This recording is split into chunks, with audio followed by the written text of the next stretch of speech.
Mr. Mayor, you have a campaign commercial out just today that says you've learned that you haven't listened to enough people, that you've been maybe too dismissive of people who are not agreeing with you.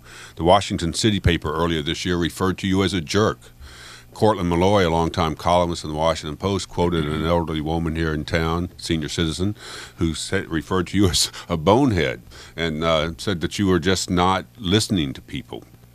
How badly has your personality and your approach to the job, getting things done, as you like to say, hurt you in this campaign as people to see you as not the nice, friendly guy that ran 4 years ago?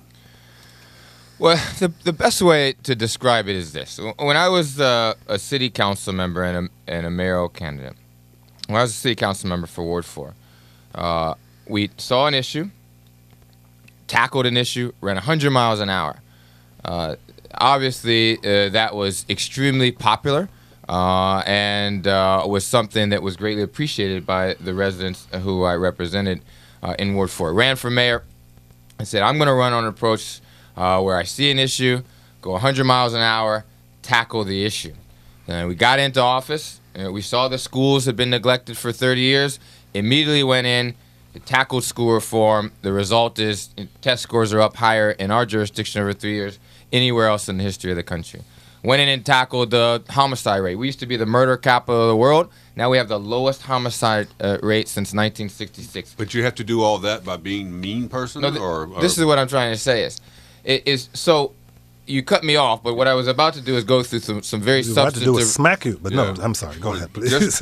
You worked hard, but your personality... Let me just bring it to a close. I promise it won't take long. So we've gone on and produced these very substantive results. So people are saying, well, why don't people like Fenty? Well, the one thing that is different about being a hard-charging city council member and a hard-charging mayor is I am the final decision maker. A city council member, I could go full speed ahead. It was always the mayor who would make the last decision. Now, going full speed ahead, I am the final decision maker. So I have to convince people that their opinions, views, and thoughts and considerations are being not only heard, but being are taken into account when we make that final decision. Obviously, I'm not going to agree with everybody. That's not what leadership is all about. But I have to do a much better job convincing people that I'm listening and that their thoughts are being considered. Chairman Gray, on the other hand, there are those who say your desire for consensus is so dominant that it will drag down progress on urgent projects like education reform. The very first thing you call for in your economic plan, for example, is to gather lots of people and come up with a plan. But a lot of leadership is about saying, let's stop talking and get ready to do, and let's start doing. A lot of leadership is also about saying no.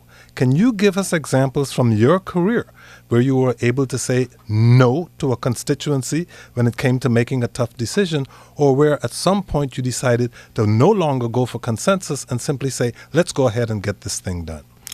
Well, I think the hallmark of my career is getting things done. You know, I've spent much of my career working in the private sector, in the nonprofit, and frankly, getting things done there is essential. When you look at my career, broadly, you will see that it's been about getting things done. But I also believe, Kojo, in bringing people together. People, especially in this city that is uniquely disenfranchised, want to be a part of the decisions that influence their lives. That is simply what I've said. Bringing people together, understanding what the priorities are, and then moving forward to be able to make those priorities reality. For example, I started a nonprofit, Covenant House Washington, in the District of Columbia. I think everybody would agree that organization, first of all, is one of the finest in the District of Columbia now, 15 years later, and that we moved very quickly to serve one of the toughest populations in the District of Columbia, children who were 16 to 21 years of age who had essentially been left on the streets and neglected. If you look at this council, the last poll showed that we have a 62% approval rating, which is continuing to go up, 57% before that.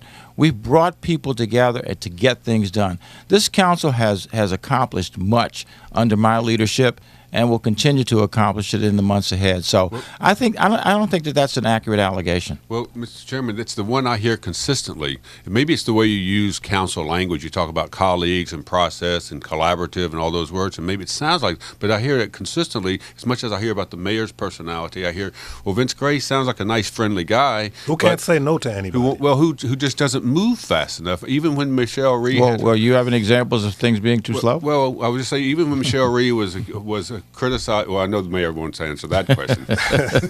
Cheryl Reed was criticized for those national remarks she made about the teachers who had been fired. She left the impression that many of them were child molesters or violent prone and all that. It took you more than a week or two before you actually responded to her. You're the chairman of the education committee. Even then, at the point, I said, why don't you call her on the phone and ask her what the heck she said and what did she mean? But instead, you wrote her a letter. I'm just wondering if you would act as the executive fast enough. Oh, I'm absolutely certain I would act fast enough. And I've been an executive most of my life. Remember, I've been on the council only for 5 years. Every other job that I've had is an executive one. I go back to my days at the Association for Retarded Citizens, where we took very aggressive action to move forward with advocating for and were successful working with the then mayor to be able to close down an institution, which was groundbreaking. Only one state in the nation had done that before. I think, again, Tom, if you look at every job that I've had, every action I've been involved in, it has been aggressive, assertive, and outcome-oriented. Got to take a short break. When we come back, we will continue this mayoral forum with Mayor Adrian Fenty and the Challenger Council Chairman Vincent Gray and our resident analyst Tom Sherwood. I'm Kojo Nnamdi. Mr. Mayor, you shouldn't take long to clear this up, but there is some confusion. It was reported in the Examiner newspaper yesterday that your administration is expected to soon give a $400,000 no-bid contract to Peaceaholics, the group which clearly supports you. Can you clear up this matter? Everyone's confused. The Washington Post, Tommy Wells, the Ward 6 council member, they all seem to be confused about what's going on here. Yeah, I don't know where it originated, but it's my understanding that both the organization, the Peaceaholics, and our government staff have said that there isn't any money owed to them, and hopefully that clears it up. I did just want to note that I heard my counterpart mention his extensive experience. And listen, we've had enough debates. We've talked about lots of different issues, but I've got to point out that he was the director of the Department of Human Services during the Kelly administration, and it was at that time that agency increased the number of divisions that were under its receivership.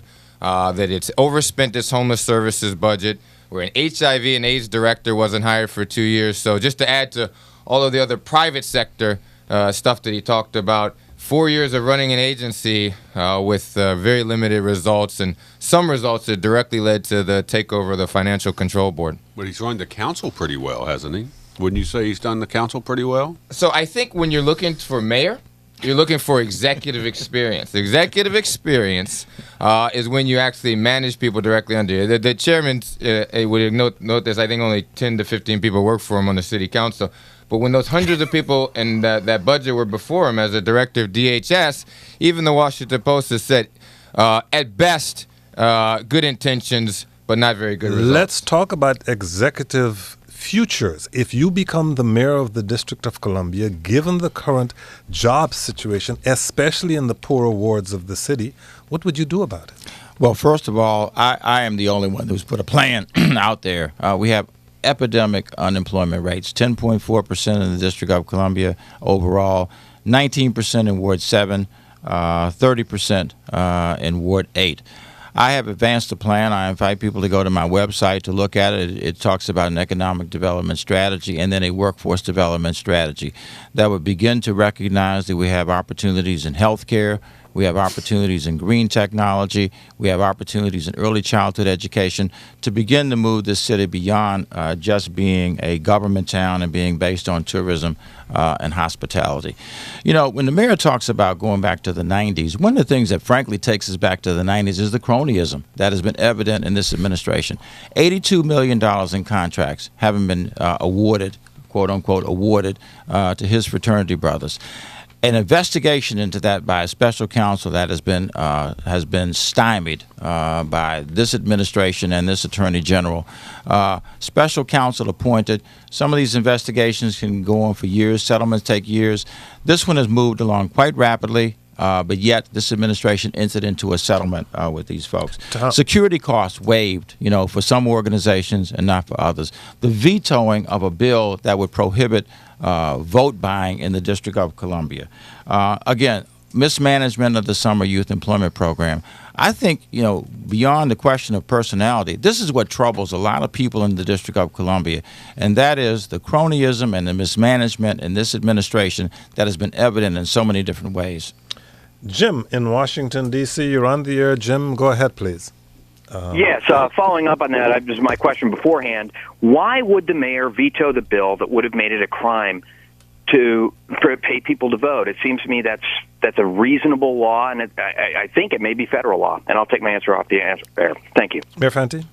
So the city council voted on a change in elections laws and where 7 of the people on the city council are up for election in the very election that they were changing. 2 of the council members, to give them credit, recused themselves for the vote.